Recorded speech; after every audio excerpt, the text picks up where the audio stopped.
Bueno, el título Fátima y la Cruz conserva el mismo usado para las conferencias o charlas que di ahí en Tucumán el 12 de mayo a la noche, en una vigilia que hubo. Y se trataba de rescatar de las memorias de Lucía, las que, de puño y letra de ella, expresiones donde mostraba cómo la cruz había irrumpido en la vida de estos niños inmediatamente con de las apariciones del ángel y de la Virgen. No voy a hacer el elenco completo porque esa también está grabada con un título poco atractivo, pero ya lo voy a dividir en fragmentos más cortos con títulos que uno por lo menos lo van a leer todos, ¿no? Eran como tres partes, digamos. Una, la primera memoria, que es sobre Jacinta, y mostrar los sufrimientos de ella, que son realmente heroicos, increíbles, una niña de esa edad. Un segundo, los sufrimientos familiares de ella, cómo pasó de una familia que era un pequeño cielo en la tierra, a una tristísima situación, ¿no? Fundamentalmente por la incredulidad de la madre, pero también por otros motivos. Y después había una tercera parte que cuando esté fragmentado va a aparecer sola, que es el sufrimiento en manos del clero. O sea, porque es indecible también, ¿no? Ya tengo algunas, voy a tratar de reducir al mínimo esa parte, porque ya está grabada, está en la nube, y bueno, y se trataba de mostrar eso. La tesis central era cuando Dios, la Virgen, ¿no?, irrumpe en la vida de alguien, lo elige, lo predestina, lo quiere tener cerca de sí, a veces comienzan los sufrimientos, contra la mentalidad comercial que tenemos, yo mismo y mis fieles allá.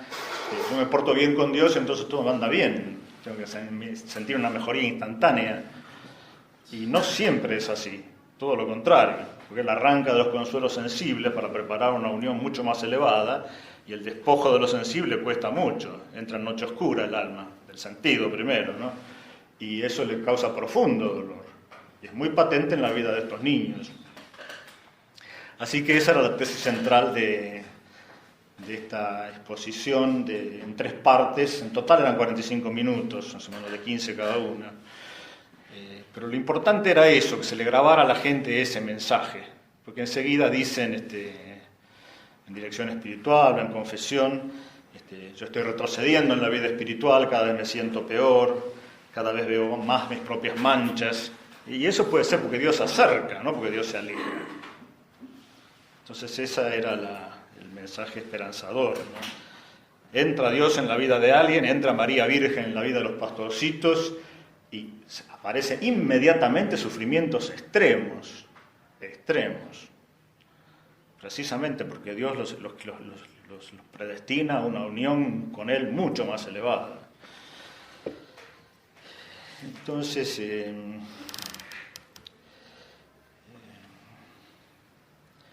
como ejemplo de lo primero, reducido al mínimo, muestro que no son solamente sacrificios de privarse de algunos alimentos, como ciertamente ellos lo hacían en grado heroico, usar cilicios, que la misma Virgen le dijo no los usen de noche, que no pueden dormir, sino que sacrificio en el sentido de muerte sacrificial, ¿no? De eso se trata. Es un lenguaje no está de moda ahora. Todo el lenguaje de Fátima es contrario a lo que impera como moda en el mundo civil y eclesiástico de hoy, ¿no? Quiero sufrir por la conversión de los pecadores, dice Jacinta. Y a mí ya desde el noviciado me enseñaban que Santo Domingo pasaba las noches enteras diciendo ¿qué será de los pecadores? Yo obviamente a los 18 años no entendía bien por qué rezaba eso. Tanto llanto que se oía desde el convento, los gemidos y el llanto, ¿por qué será de los pecadores? Un lenguaje muy tradicional, desde el 1200 hasta Fátima, pero desde el cristianismo, desde la generación apostólica hasta hoy. Hoy se ha oscurecido un poco esto, la preocupación por los pecadores y el deseo de su conversión. Quiero sufrir, dice Jacinta, por la conversión de los pecadores. O sea, la sangre de Cristo que se derrama y envuelve cada vez mayor parte de la humanidad para incorporarla a su cruz, a su sangre redentora. Entonces, el lenguaje ya llama la atención, es muy distinto del que está de moda. Yo creo que la cuestión lingüística influyó del lenguaje en el sentido profundo, ¿no? Influyó en el miedo y en la postergación de la importancia de Fátima.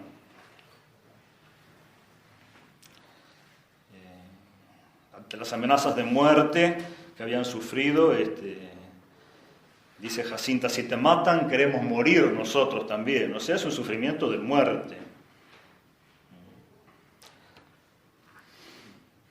Los presos le decían en la cárcel común, ¿qué importa que esa señora no quiera? Para que lo dejaran libres. Y ellos contestaban, antes quiero morir. Morir, se trata de morir. Queremos morir, quiero morir. Y ahí rezaron el famoso rosario de rodillas los presos con ellos. Los que no sabían rezarlo, por lo menos permanecieron de rodillas todo el tercio, como se decía. Una de las últimas palabras también de Jacinta,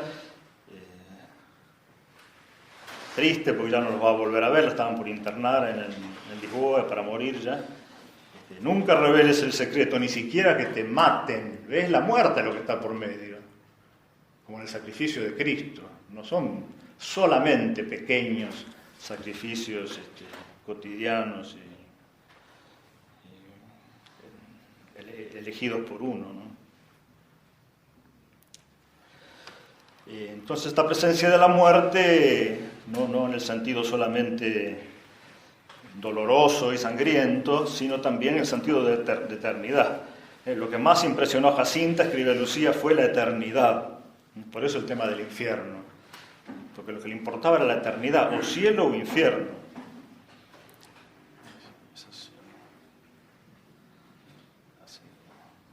Yo os amo y quiero sufrir mucho por vuestro amor. No se trata de sufrir por el sufrir, simplemente, sino sufrir mucho por amor. Eso es lo que hace posible llevar a cabo semejante sufrimiento.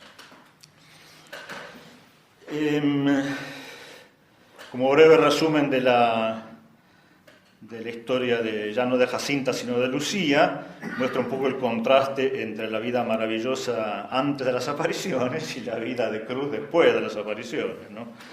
Contraste, entonces. Ejemplos del bien, de la bienaventuranza de la que gozaban antes. Todos mis hermanos me querían en sus manos, en sus brazos.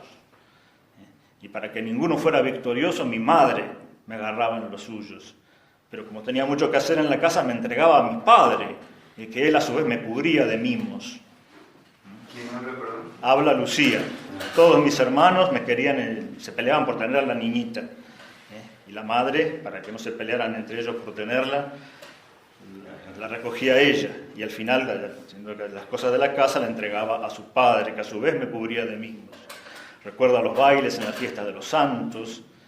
Esa es la parte. A pesar de que el gobierno masónico, el Portugal católico, ¿no? La gente pobre, la gente de campo. Premios y aplausos, dice. Ve todas las cosas lindas del mundo.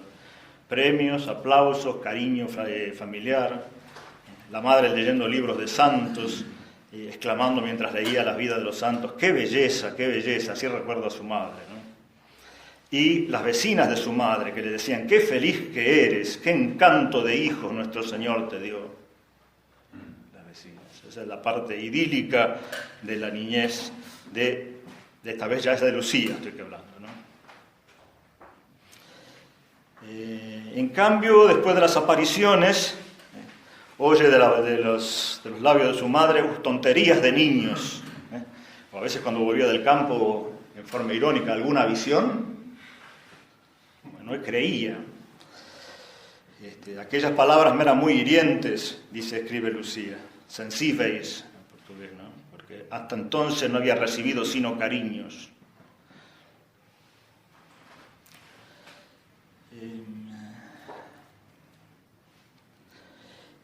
Bueno, esta tristeza está mezclada con otras tristezas de la vida, casamiento y alejamiento de algunas de otras hijas. De modo que la madre, tan feliz que era y felicitada de sus vecinas, decía: ¿dónde está la alegría de este hogar, de este lar, como se dice en portugués, ¿no? Y lloraba. Entonces recuerda a su madre llorando, ¿no?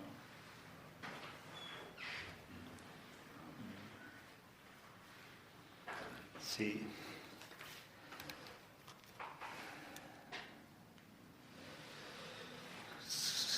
Los clérigos tampoco fueron, no predominó realmente el afecto y la comprensión con los niños, ¿no?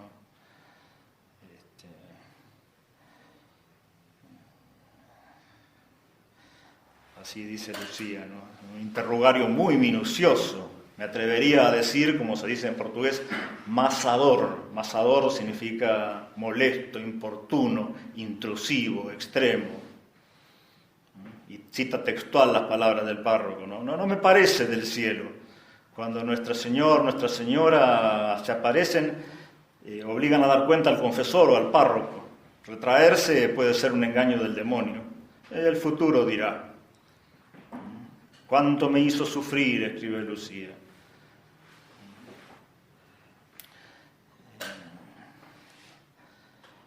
Así es,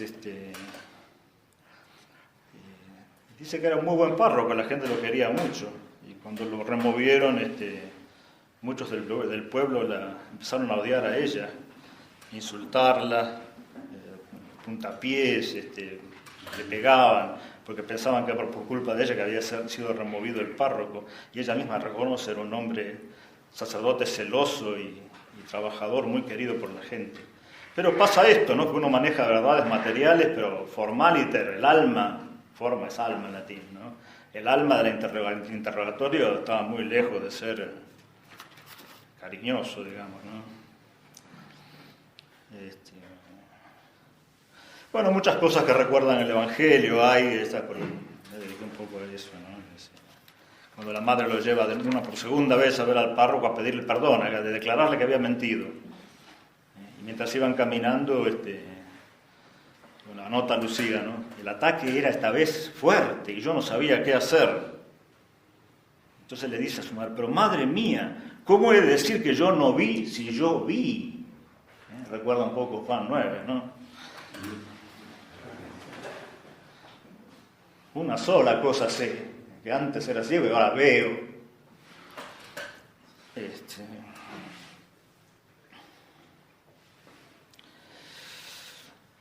Y muchos interrogatorios de sacerdotes, también laicos, dice, interrogatorios muy poco agradables, dice ella, ¿no? De todo era culpada yo.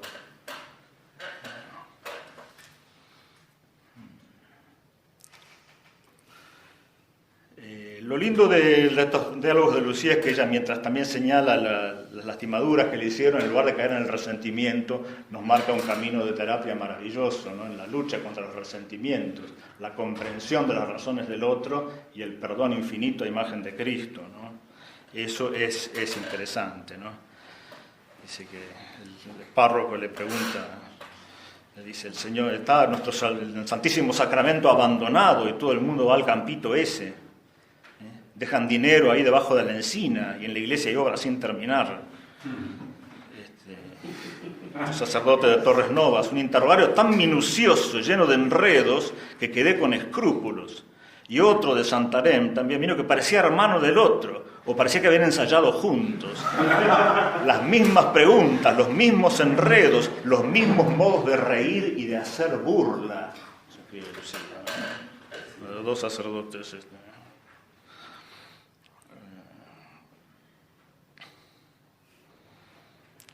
También en la víspera de su primera comunión, ¿no? Fueron varios sacerdotes a confesar y ella se confesó con otro, no con el párroco, que estaba observando en el confesionario del medio y por supuesto se lo dijo después, ¿no? Falta de obediencia de ir a confesarse con otro sacerdote, ¿no? Bueno, pero la terapia es lo más importante, cómo compartir los resentimientos. Había personas que me admiraban y me tenían por santa, otras que me vituperaban y me llamaban hipócrita, visionaria, hechicera. Y la verdad es que todos se engañaban. Mira la visión alta que tiene ella. Todos se engañaban. Ni soy una santa, dice, ni una mentirosa, como dicen otros. Solamente Dios sabe lo que soy. Esto es sermón de la montaña puro, ¿no? La opinión de los hombres no interesa. Lo hacen para ser vistos por los hombres, dice Cristo repetidas veces, ¿no? La opinión de los hombres. Ratzinger le dedicó a eso, la Meinungsmacht, el poder de la opinión, como presiona a la gente. Solamente Dios sabe lo que soy. Deus sabe lo que soy. Bueno, una vez más la llevan al obispado, recibe uno, parece que un canciller, da la impresión, impresiona por un repertorio de preguntas que parecía no tener fin. No había momento de que llegara el minuto de hablar con el obispo. Pero el obispo era Correa da Silva, recién nombrado, en agosto del 20, y que vivió hasta el año 57. Fue obispo de Leiria, Fátima. Y ese sí, la trató muy bien, digamos, siempre hay, gracias a Dios, clérigos buenos y obispos buenos. La trató bien toda su vida, hasta el día de su muerte fue un gran defensor de ella, ¿no? Correa da Silva. A él estaba destinado porque él dio la orden escrita del tercer secreto, no se conformaba con una orden oral, la quiso por escrito del obispo, no se conformaba con un mensajero laico, tenía que ser un obispo el que se lo llevara, se la llevó un obispo, Correa da Silva, ese mismo día se la entregó a la tarde, y en el caso de la muerte del obispo, al patriarca de Lisboa, al cardenal Cerejeira. Nunca estuvo destinado al Santo Padre el tercer secreto. Lo mandó el obispo da Silva a raíz de la enfermedad grave que tuvo Lucía en el año 43, y una vez redactado estaba escrito a ellos a ser abierto a mi muerte o en 1960, la cosa que ocurriera primero. Ciertamente que ocurrió primero en 1960 porque vivió muchísimo la hermana hasta el 2005, ¿no? Y un montón de detalles, hasta de su despedida definitiva de la familia, en el tren. Dice, un mar de tristezas y recuerdos que era imposible olvidar, ¿no? Mar de tristeza, dice, cosa importante. Pero ella, a medida que aumentan los sufrimientos, aumenta también su magisterio, su enseñanza, no sé cómo llamarla, terapéutica. Primero el agradecimiento. Contemplaba el encanto del cielo, agradecida al buen Dios por las gracias que me había enviado. Agradecida de estos sufrimientos. Ahí cambian de signo los sufrimientos, cuando uno los agradece.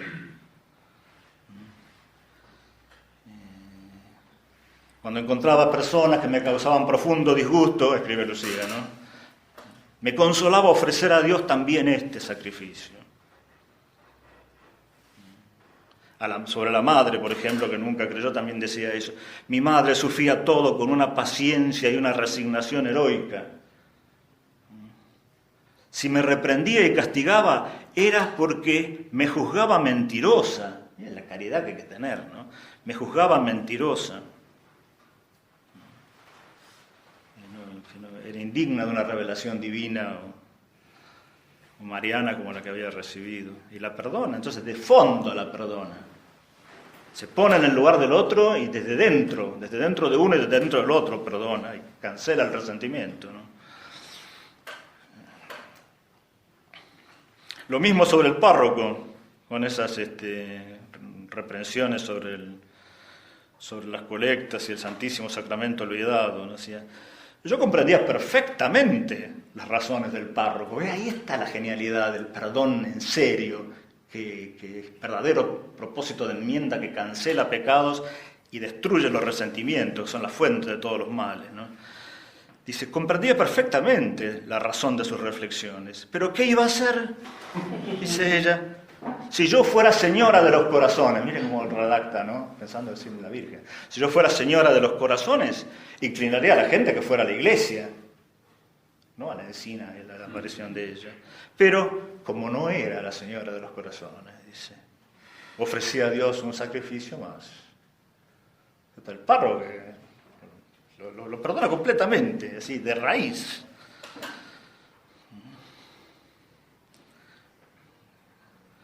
Así es.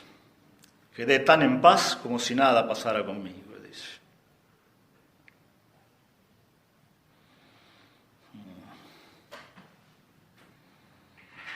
Y también se parece mucho a Cristo en ese perdónalos porque no saben lo que hacen, ¿no? Dice, hablando en general de los muchos que la persiguieron y le causaron disgustos, decía, y yo oraba a mi Dios, esta gente no sabía que podía ir al infierno. No saben que pueden ir al infierno.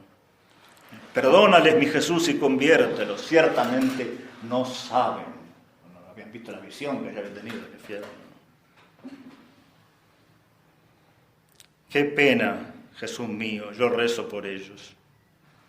Yo rezo por ellos, mi Jesús. Por la guerra, por Portugal, etc. Si dejasen el pecado, no habría ni guerra ni infierno.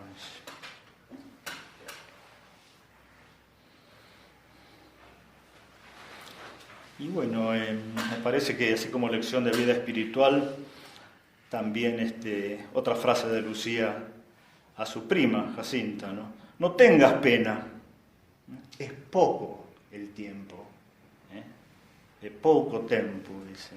Piensa en Nuestra Señora, en nuestro Señor, y en decir muchas veces esas palabras, Dios mío, yo os amo.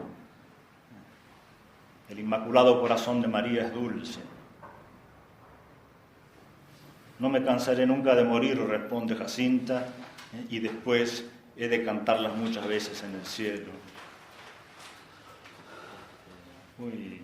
Muy maravillosa entonces eso.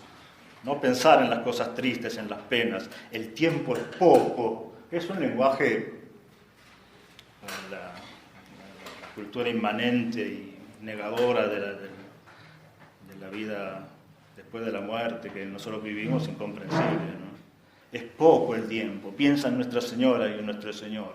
Y di muchas veces. Hasta el método le enseña de oración, ¿no? Meu Deus, eu vos amo.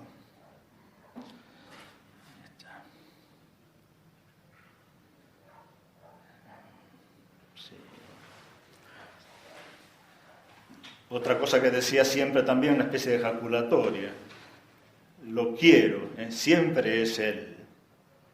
Quiero los sufrimientos porque siempre es Él, Cristo, que está detrás. Quiero, el verbo del amor, el querer, la voluntad, siempre es Él, ¿no? Está ahí el verbo del amor y el verbo del ser. Jesús escondido, muy consciente también en sus enseñanzas de terapia, el sagrario del corazón, ¿no? Ahí está Jesús escondido, gusto tanto de él. ¿Comulgaste? Le pregunta Jacinta a Lucía, y Lucía dice sí. Ven bien cerquita junto a mí. Dice que tienes en el corazón a Jesús escondido. Este sagrario interior cultivamos poco nosotros.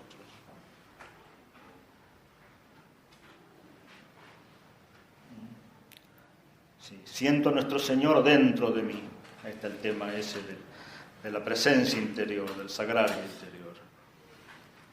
Comprendo lo que me dice, no lo veo ni lo oigo, más allá de lo sensible, no lo veo ni lo oigo, pero es tan bueno estar con Él, es tan bueno estar con Él. Así es la historia esta, entonces. Otra definición de oración que hace, ¿no? Es como equivalente a la aniquilación en la presencia divina, en la divina presencia, trae inmediatamente paz y alegría. Aniquilación es una palabra fuerte, ¿no? En la divina presencia.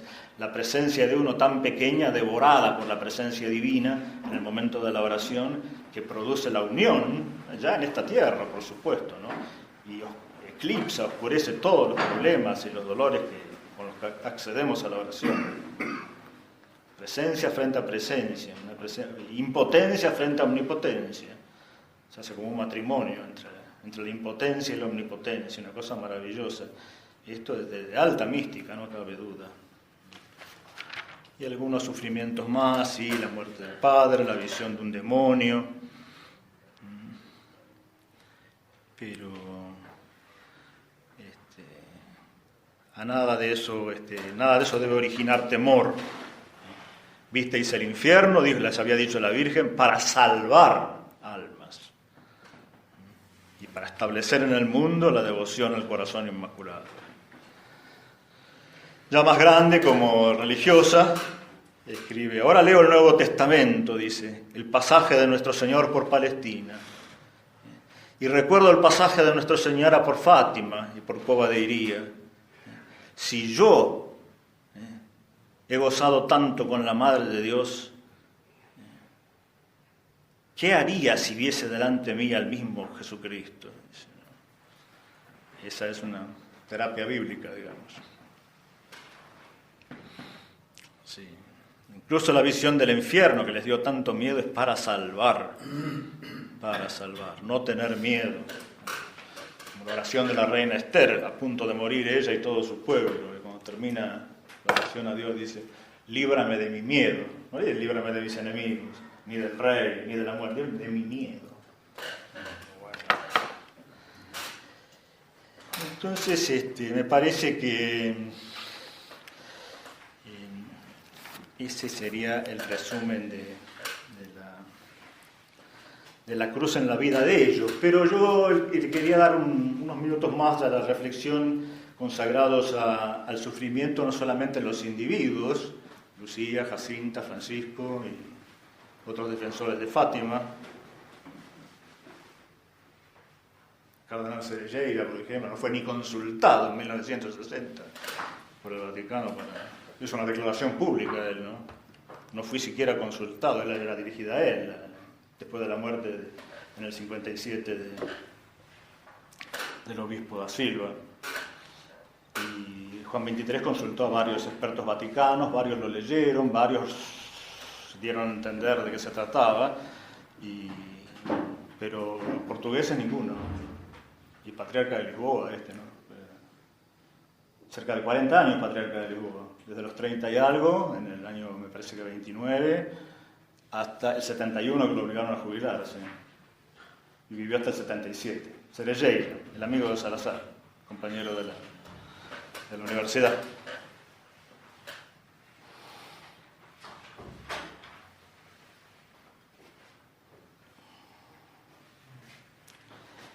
Entonces, me parece que podemos proyectar la cruz también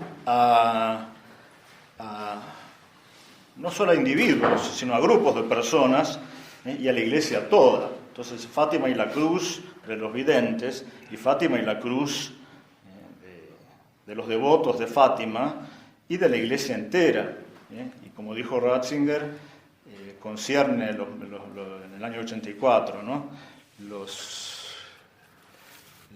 La gran amenaza a la fe de los cristianos y por lo tanto del mundo. Hacia las dos partes, ¿no? La fe y los cataclismos naturales no como lo central del mensaje, sino como repercusión en los elementos de la naturaleza de tan terrible prueba. Sí. La cuestión sería entonces formulada así. Yo voy a utilizar, como hay tanto material para... Uno de los más atractivos, me parece, una frase del cardenal Pacelli, cuando era Pío XI Papa. Él era vicepapa, le decían, ¿no? Tenía un montón de cargos y de hecho fue aclamado como sucesor de Pío XI, ni bien murió, ¿no? Antes de que eligieran el apellido, ya al oír el nombre Eugenio, ya toda la plaza estalló en júbilo, ¿no? Él, en los años 30, puse más la clave.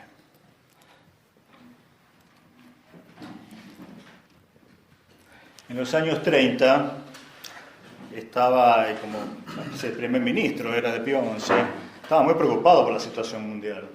Había firmado el concordato con Alemania en el año 33, a los pocos meses de la asunción de Hitler, ¿no? Pacelli lo había encargado un poco a un hombre muy importante del Vaticano llamado Galeazzi de apellido, que hiciera negociaciones en Estados Unidos con Roosevelt, ni más ni menos. Esa era la delicada misión de Pacelli antes de ser papa, ¿no? A ver si conservaban la neutralidad, que no entraran en la guerra, etcétera, etcétera, ¿no? O sea que esta misión debe haber sido más o menos en el año 36. En el libro que está publicado, que es la biografía de Pío XII, hecha por el canónigo Roche y Saint-Germain, son dos autores, Roche y Saint-Germain, biografía interesante, un poco digna de ser leída, sí. Y bueno, hay historias que ellos, la vida de los enemigos de Fátima y de Pío XII y de Lucía, los desprecian como esto es una opinión de alguien, se la contaron, no está escrito en ninguna parte, ese apego a los papeles escritos que tiene la historia positivista, ¿no? Y sí, muchas cosas en la vida son testimonios orales, ¿no? Yo si tuviera que decir las frases de los dominicos sabios y grandes que me cambiaron la vida una vez que las oí, no me olvidé nunca más, las sé porque las oí, las puedo poner por escrito ahora, todavía no las puse, así que no hay por qué dudar del testimonio oral de alguien, pero evidentemente la historia todavía conserva una fuerte impronta positivista, que si no hay papel no es historia seria. La cuestión es que esto los autores entrevistaron a gente, Roche y Saint-Germain, Roche, y lo vio a Galeazzi, que era el encargado de gestionar en Estados Unidos. Y él le dijo las palabras de Pacelli, que son muy impresionantes. No está la fecha exacta. Más adelante, si uno avanza en las páginas, aparece mencionado el año 31, pero referido a otra cosa, a un peregrinaje de la JOC 1931. Entonces muchos dicen que estas palabras Pacelli las dijo en el 31, y por error, por leer de corrido la página y pensar que esa fecha está hablando de otra cosa. Y me parece que, a pesar de que en algunos libros las encontré dichas en el año 33, lo más verosímil es que sea en el año 36, que se lo dijo esto a su gran amigo y caballero de Vaticano, el conde Galeazzi. Sí. Esta es muy famosa, la citan muchos los lugares tradicionalistas, al punto de que los modernistas y enemigos de Fátima dicen que la niegan. Pero hacen lo mismo con la escritura, así que no hay problema. El texto no le gusta, es interpolado. Entonces, Galeazzi sobrevivió mucho a la publicación de este libro del canónigo Roche. Si hubiera sido una infamia, lo hubiera dicho en público. Eso jamás me lo dijo a mí Pacelli. 14 años más vivió de él. Entonces, acá está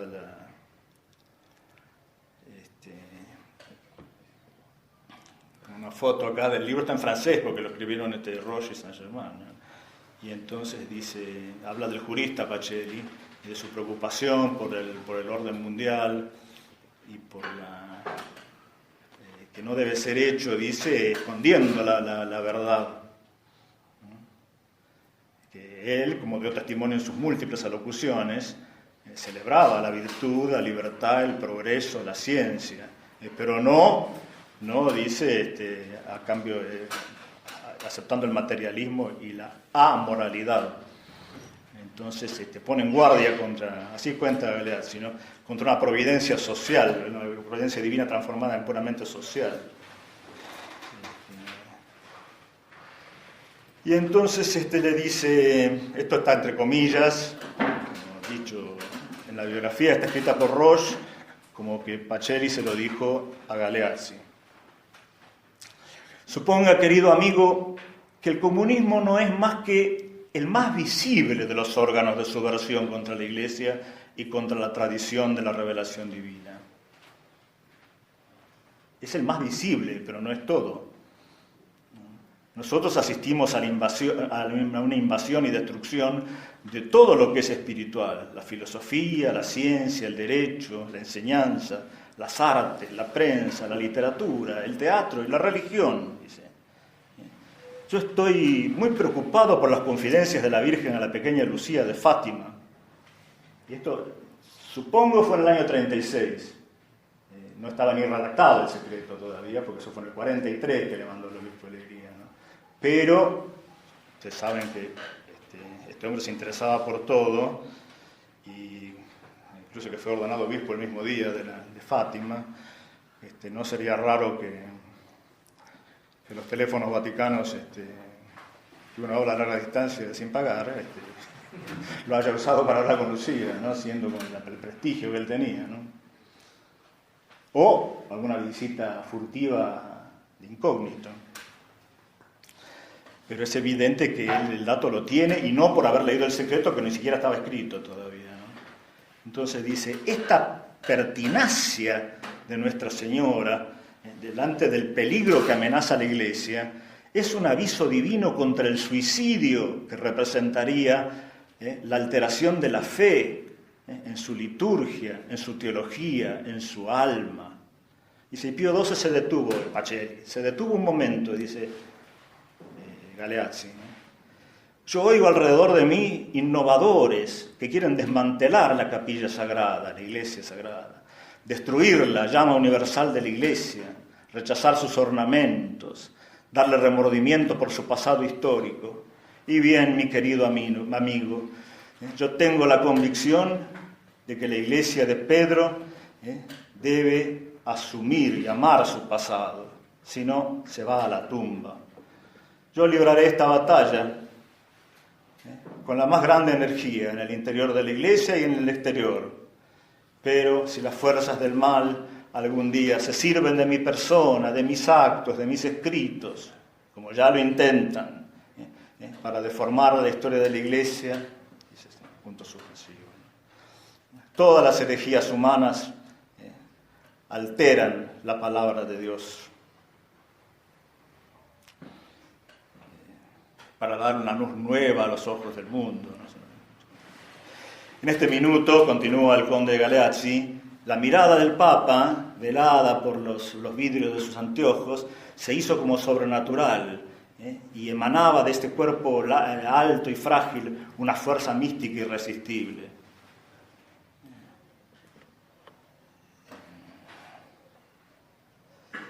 Es el fervor místico que admiraba Pío XI en su secretario de Estado, más que en ningún otro de sus asistentes.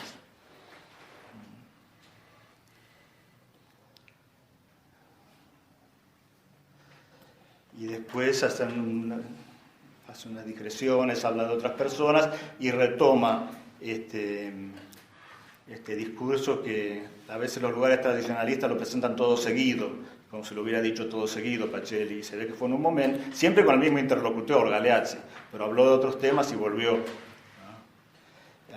a este conocimiento misterioso que tenía del mensaje de Fátima.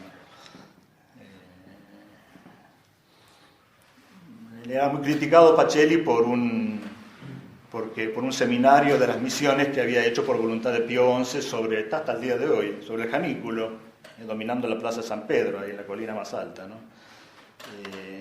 Y dice que era para la gente de los países pobres, ¿no? Para prepararlos bien y formarlos y asociarlos algún día, incluso al gobierno de la Iglesia, dice. Y entonces un cardenal de la Curia lo criticó a Pacelli diciendo, usted hace edificios demasiado grandiosos para esos subdesarrollados. Dice esos subdesarrollados salvarán la iglesia, eminencia, dice. Un día vendrá, esta es la parte que la pegan a la anterior que dije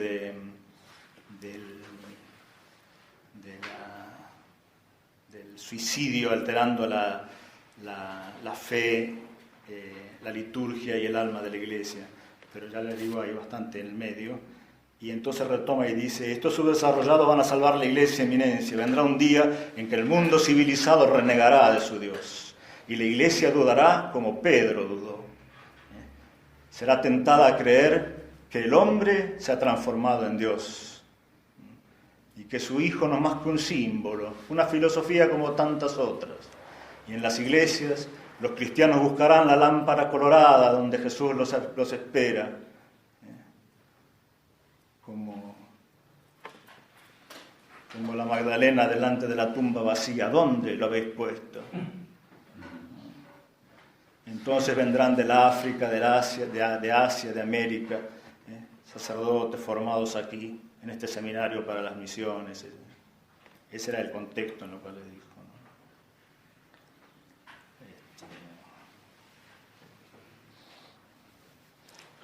¿no? Pío XI también se impresionó de estas palabras y le dijo a Tardini, Monseñor Tardini, famoso, apenas que se haya muerto justo en el principio del concilio. Dice, qué buen, Pío XI dice, hablando de Pacelli, qué buen papa sería, dice, para que el mundo lo conozca y que él conozca el mundo, va a ser mi legado a todas partes. Bueno, ese es unas palabras que iluminan mucho y acá también tengo la fotito de la página, porque el libro en francés es difícil, pero hay fotos de estas páginas. Estoy preocupado por las confidencias de la Virgen a la pequeña Lucía. El suicidio que representaría para la Iglesia la alteración de su fe, su liturgia, su teología, su alma. Oigo en torno a mí innovadores que quieren desmantelar la capilla sagrada, destruir la llama universal de la Iglesia, abandonar sus ornamentos, darle remordimiento por su pasado histórico. Así que a la luz de eso se puede conjeturar que esta duda de San Pedro, la Iglesia dudará como dudó San Pedro, no se trata de una duda simplemente sentimental, ¿no? Como está en Mateo 16, por supuesto, después de la magnífica confesión de San Pedro, ahí quien dicen los hijos de los hombres que soy, dice Cristo, el Hijo de Dios vivo.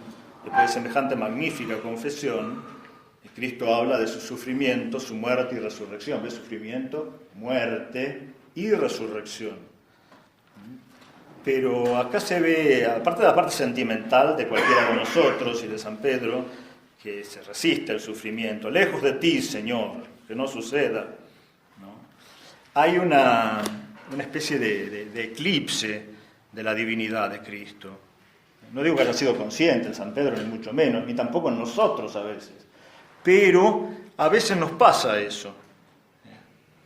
Lo afirmamos con toda fe, que es verdadero Dios, verdadero hombre, pero después este milagro por mí lo hará como si no fuera omnipotente, ¿no? Como si no fuera realmente divino. Entonces, en esta duda, sobre todo por la palabra que Cristo le responde, apártate de mí, ve detrás de mí, Satán, se ve que acá San Pedro no habla solamente de él, es un prototipo de todos nosotros, desde Adán hasta hoy, ¿no? Es la humanidad que se resiste sensiblemente al sufrimiento y a la muerte, y a la vez le resulta ajeno, le entra en eclipse que Dios se pueda hacer hombre, y que pueda hacerse hombre para morir y resucitar. Y yo creo que realmente esta duda, o más que duda, esta ambigüedad, está muy presente en la Iglesia de hoy, ¿no? Muy presente. Hay una duda sobre el sufrimiento de Cristo, de los arrianos y de los docetistas, ¿no? Y una duda sobre la resurrección, muy tremenda, sobre todo en los países altamente desarrollados, ¿no? Entonces, por eso la invectiva, esta Satán dirigida a Pedro, es a un prototipo, es al ser humano caído que le dice Satán, ¿no? Porque se resiste al sufrimiento redentor, a la muerte de amor, ¿no? Así es la humanidad infectada por el pecado original, desde Adán hasta acá, y la Iglesia, los hombres de Iglesia también, lastimados, como dio testimonio Pablo VI varias veces, ¿no? En el 67 cuando habló de la autodemolición y en el 72 cuando habló del humo de Satanás. Entonces, Creo que ya podríamos ir para concluir esta referencia a Pedro y a la duda de Pedro. Ya digo, no es puramente sentimental, esconde o puede esconder, en algunos sobre todo, el opacamiento, el eclipse de la muerte y resurrección. En Mateo 14, o sea, unos capítulos antes, 2 capítulos antes de Mateo 16, está el famoso episodio de Cristo caminando sobre las aguas y hay otra especie de duda de San Pedro, ¿no? Entonces, Cristo le dice, ven, pero viendo el fuerte viento, tuvo miedo. Y Cristo le dice, hombre de poca fe, ¿no? Oligopiste, ¿no? Poca fe. Seguro que le tenía muchísima fe San Pedro a Cristo como verdadero hombre. También lo había afirmado, ¿no? Que lo seguía como verdadero Mesías y lleno de la divinidad, pero el miedo y el viento contrario, en el sentido metafórico también, ¿no? Causan desorientación y ofuscan, oscurecen la parte divina. ¿Por qué dudaste?, le dice Cristo. Hombre de poca fe, ¿por qué dudaste? Esa es la palabra que dice, ¿no? Distazo significa estar a dos aguas. Distazo. ¿Por qué a dos aguas? Es frase antigua, ¿no? Del profeta Elías, ¿no? ¿Hasta cuándo andaré rengueando a dos aguas? En los dos pies, dice Elías, el sacerdote de Baal. La gran tentación no es negar objetivamente que exista el Dios vivo y verdadero de Israel, sino hacerlo convivir con Baal, la renguera doble. Entonces Cristo le dice eso, porque dudas, en castellano también, dudar viene de dos, el número 2 al principio, dos posibilidades, ¿no? Anfibolía también se dice en griego, ¿no? Entonces, ¿qué es la naturaleza de esta duda, no? Porque la primera vez le dice Satán y la segunda le dice poca fe. O sea que no es solamente sentimental. No nos va a decir palabras tan fuertes por puro sentimiento. Ya sabe que somos víctimas de las imágenes y sentimientos que pueden ser ni siquiera pecaminosos, ¿no? Pero acá hay más, por lo menos el Espíritu se dirige más allá, es a algo más profundo que la duda sentimental. Y aparte la persona que la dirige es como cabeza de muchos otros. Eso pasa también, lo que veíamos hoy, el Santo Padre tendrá mucho que sufrir. ¿Cuál Santo Padre? Pueden ser muchos Santos Padres. Como se dice el Santo Padre, y pueden decir con verdad, sí soy yo. Sí soy yo, y también son muchos otros. Eso es frecuente en la profecía. Se cumple en forma escalonada. Primero en pequeño, después más fuerte, después la destrucción del templo de Jerusalén, los anticristos. Se cumple varias veces la profecía hasta que se cumple de modo acabado. O sea, es análogo, voy a entrar en un mundo muy análogo al cumplimiento de la profecía. Entonces acá está este tema, poca fe. Satán y poca fe, ¿por qué dudaste? ¿Por qué en dos posiciones a la vez? Distazo, ¿no? Cristo lo conocía, Jesús. Más aún, cuando se hunde le dice, Señor, sálvame. Una perfecta oración, Kyrie, ¿no? Confesión de la divinidad y la salvación, en el nombre de Jesús, ¿no? Y sin embargo, detrás de eso se esconde una duda sobre su divinidad y se esconde en nuestras vidas también. Viviríamos en forma mucho más tranquila si realmente tuviéramos certeza absoluta de su divinidad y por lo tanto de su infinito amor y omnipotencia. ¿Qué clase de hombre es este que impera al viento y al mar? ¿Qué clase de hombre? Es un problema para la inteligencia humana el dogma de la encarnación. Por eso tanto arriano en el pasado y sobre todo nestorianos hoy, está lleno. Cristo habita como la divinidad habita en una persona humana, Cristo, como en un templo. Esa decepción es típica, decepción, en el sentido de ese engaño, es típica del demonio. Está en Génesis 3, en el pecado original, ¿no?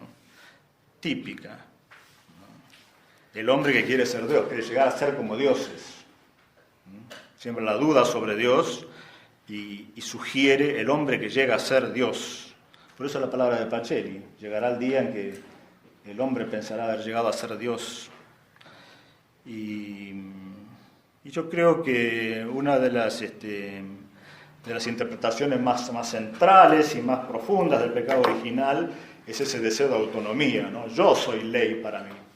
El precepto paterno yo lo descarto. Del árbol sacro que está en el medio del jardín, no comáis, como símbolo de sumisión filial a al precepto paterno, ¿no? Yo desconozco al Padre, no recibo la vida del Padre, no recibo el mandamiento del Padre, me doy la vida a mí mismo y seréis como dioses. Entonces, eso está detrás del pecado, siempre, desde el pecado original hasta hoy. Y entonces ahí puede entenderse esta frase de Pacelli, que el hombre habrá llegado a creerse Dios, en el sentido de manipular la ley natural. No la reconoce como ley precepto paterno, como algo al cual uno le debe filial, homenaje y sumisión, sino que uno es autor de la ley. Eso es tremendo. Está sucediendo mucho en nuestros días, ¿no? Cosas que son de absoluta ley natural, tratadas como si fueran normas intercambiables o sustituibles. Relativismo, se cansó de hablar de Ratzinger, de hablar de relativismo e historicismo. Entonces, sí, lo que dijeron los hombres del Concilio de Trento puede ser cambiado por otros hombres unos siglos después, porque todo es palabra humana, relativista e historicista. Pero eso de que el hombre que llega a ser como Dios, y entonces se excluye de la gracia de Dios. Nuestra Señora vino contra esto, vino contra el pecado original, es la mujer que vence, aplasta la cabeza de la serpiente, vino contra esta decepción de Génesis 3, y que nosotros seamos árbitros de la ley natural. Y termino también por una palabrita para confortarlos en la lucha, cuando a veces hablamos mucho, la Iglesia entera habla mucho del orden natural y defiende la familia, mucho magisterio sobre la familia en el siglo XX. Cuando defiende la sexualidad correcta y todo eso, a veces los incrédulos nos miran cómo se meten en campo ajeno. Pero dice Tomás de Aquino en el Tratado de la Ley, cuando distingue las leyes, ley eterna, ley natural, ley antigua, del Antiguo Testamento, y ley nueva, el Tratado de la Gracia, dos seguiditos, la ley en general, después ley eterna. Y cuando habla de la ley eterna y de la ley natural, dice una cosa maravillosa que realmente nos reconforta a todos los que a veces por ahora tenemos mala fama y algún día vamos a conocer la cárcel por defender estas cosas. Dice lo siguiente Tomás de Aquino: la ley eterna y la ley natural no se diferencian como aliud y aliud. La ley eterna es Dios mismo en cuanto ordo ración y salvón común, promulgado. Se verifica toda la noción de ley en Dios mismo. Dios es ley, en el sentido supremo. Esa es la ley eterna, intercambiable con Dios, en nombre de Dios, ley eterna. Y dice, la ley natural no se diferencia de la ley eterna como aliud de aliud, sino la misma cosa participada. Una genialidad de Tomás de Aquino. De modo que cada vez que defendemos la ley natural, estamos defendiendo la ley eterna, que es Dios mismo. Estamos defendiendo a Dios participado, que se mete en toda la creación. Se mete en el cuerpo humano, se mete en la sexualidad humana. Dios, en la ley eterna se mete, llamada natural porque es participada, pero es lo mismo. No es distinta de la ley eterna a la ley natural. Entonces nosotros estamos defendiendo a Dios. Por eso Juan el Bautista muere aparentemente defendiendo la verdad del orden natural, sí, de la ley natural, pero la ley natural que se confunde con la ley eterna que es Dios. Y entonces eso me parece que nos da una gran alegría en estas polémicas tremendas que hay, donde hacemos mucha defensa del orden natural, ignorar, a veces no viendo con toda claridad lo valioso que es. La ley natural es la ley eterna, no aliud. Es la ley eterna participada, como corresponde a la Escritura. Bueno, gloria al Padre, y al Hijo y al Espíritu Santo.